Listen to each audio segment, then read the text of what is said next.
आणि महायुतीतल्या दोन्ही मित्रपक्षांचा विरोध पत्करून अजित पवारांनी मुंबई पालिका निवडणुकीत राष्ट्रवादीची जबाबदारी नवाब मलिकांच्या खांद्यावर सोपवली। यानंतर काल पत्रकार परिषद घेत नवाब मलिकांनी अजित पवारांचे आभार मानले।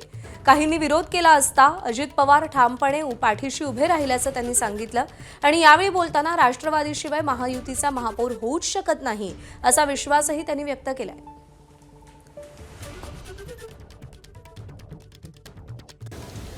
आणि विशेषकर मी दादाचा आभार मानतोय की काही लोक माझ्या नावानी बूमबूम करत होते की हे असतील तर आम्हाला तुम्ही नको। दादांनी ठामपणे निर्णय घेतले आहे की नवाब मलिकच्या पाठीशी आम्ही उभे आहोत, आम्हाला तुमच्या युतीची गरज नाही आणि स्वबळावर लढण्याचा निर्णय झाला।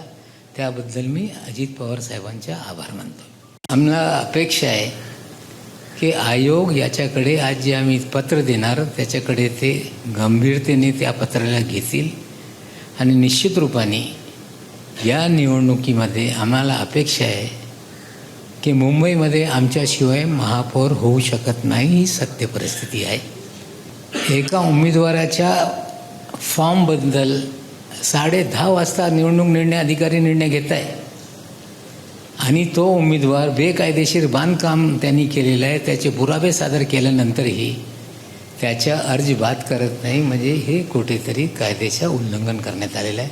आता मी अधिकाऱ्यांना बोलू इच्छितो आहे की ही लोकशाही आहे। लोकशाहीमध्ये जे कायदे निर्माण करण्यात आलेले आहे, जे नियमावली घालण्यात आलेली आहे त्याची काटेकोरपणे अंमलबजावणी केली पाहिजे।